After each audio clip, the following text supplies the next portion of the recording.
हम आपको जो वीडियो अभी दे रहे हैं उसमें परीक्षा की तैयारी कैसे करें, इसमें हम आपको बता रहे हैं और किस तरह के एमसीक्यूज आते हैं और आपको आंसर किस तरह का लिखना है ये भी हम आपको इसमें तैयार करवा रहे हैं। स्टूडेंट्स, आप इन क्वेश्चंस को ध्यान से देखेंगे और अच्छी तरह से इनको पढ़ेंगे और समझेंगे तो आपके एमसीक्यूज के मार्क्स कभी नहीं कटेंगे। इसमें आज का पहला क्वेश्चन जो आपको दे रहे हैं वो है, वाघ किसे कहते हैं? ऑप्शन ए, एक पक्षी का नाम। ऑप्शन बी, वाणी को वाक कहते हैं। ऑप्शन सी, कविता को वाक कहते हैं। ऑप्शन डी, ईश्वर भक्ति को वाक कहते हैं। तो इसका राइट आंसर है ऑप्शन बी, वाणी को वाक कहते हैं। फिर नेक्स्ट क्वेश्चन है, किससे ना मिलने के कारण कवित्री के मन में हूक उठ रही है? हूक यानी मन में एक पीड़ा जो होती है उसको हूक बोला जाता है। बहुत ज्यादा तड़प किसी से मिलने के लिए होती है, इसके लिए इस शब्द का इस्तेमाल किया जाता है। तो ऑप्शन ए, प्रेमी से। ऑप्शन बी, पिता से। ऑप्शन सी, परमात्मा से। ऑप्शन डी, परिवार से। तो इसका राइट आंसर है परमात्मा से।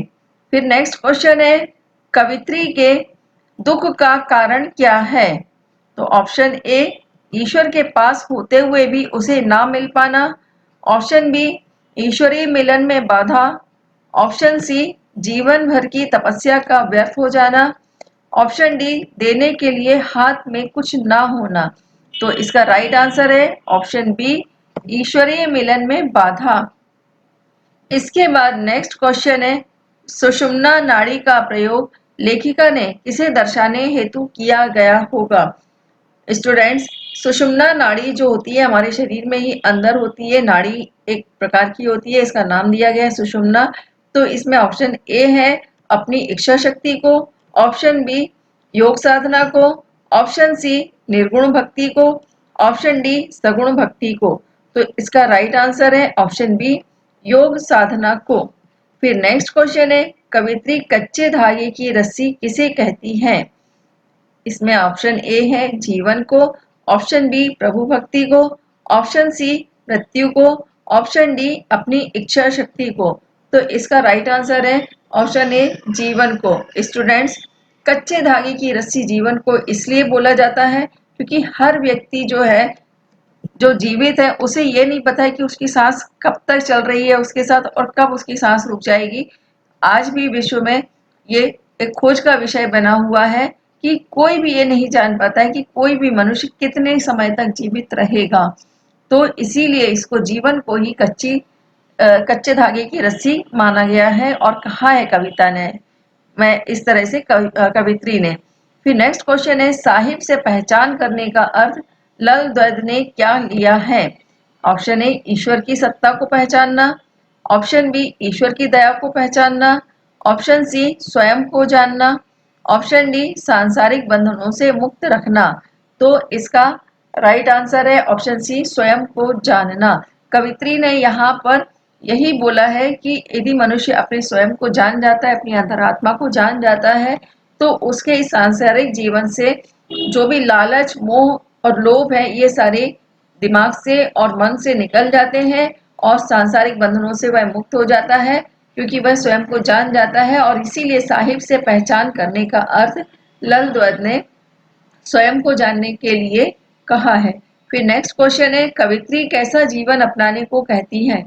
ऑप्शन ए, भोग और आनंद का। ऑप्शन बी, सुख और समृद्धि का। ऑप्शन सी, वैरागी का। ऑप्शन डी, त्याग और तपस्या का। इसका राइट आंसर है त्याग और तपस्या का। स्टूडेंट्स, इसमें कवित्री ने जो बताया है कि वैराग्य फिर भी आसान होता है, लेकिन वैराग्य में अगर त्याग और तपस्या ना हो तो वह वैराग्य पूर्ण नहीं होता, इसलिए त्याग और तपस्या को ही इन्होंने महत्वपूर्ण माना है।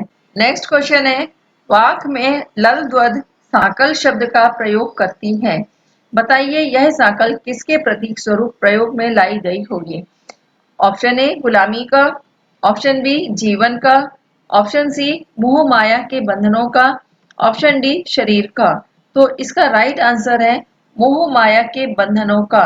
स्टूडेंट्स, कवित्री ने कविता के माध्यम से बताया है कि जीवन में जो मोह माया के बंधनों में हम बंधे रहते हैं, उसी तरह से साकल जो एक दरवाजे में लगी होती है, पुराने समय के दरवाजों में कड़ी के एक दूसरे से कड़ी जोड़कर जो बनाई जाती थी और जिसमें कड़ी को फंसा करके फिर ताला लगाया जाता था, साकल उसे बोला जाता है। तो कवित्री ने यहाँ मोह माया के बंधनों को भी साकल के लिए इस्तेमाल करके शब्द को समझाने की कोशिश की है। और नेक्स्ट क्वेश्चन है, किसे जानने के बाद ही परमात्मा का बोध हो सकता है? ऑप्शन ए आत्मा को, ऑप्शन बी साधु को, ऑप्शन सी मनुष्य को, ऑप्शन डी धर्म को। इसका राइट आंसर है ऑप्शन ए आत्मा को। स्टूडेंट्स, आत्मा का बोध जिसे हो जाता है कि उसके अंदर आत्मा निवास करती है तो वह कभी किसी का ना बुरा सोचता है और ना ही बुरा करता है। हमेशा परोपकार की भावना उसके मन के अंदर रहती है और लोगों की भलाई करने के लिए वह हमेशा तत्पर रहता है। तो इसीलिए कवित्री ने यही बोला है कि जो व्यक्ति अपनी आत्मा को जान जाता है उसे ही परमात्मा का बोध हो सकता है।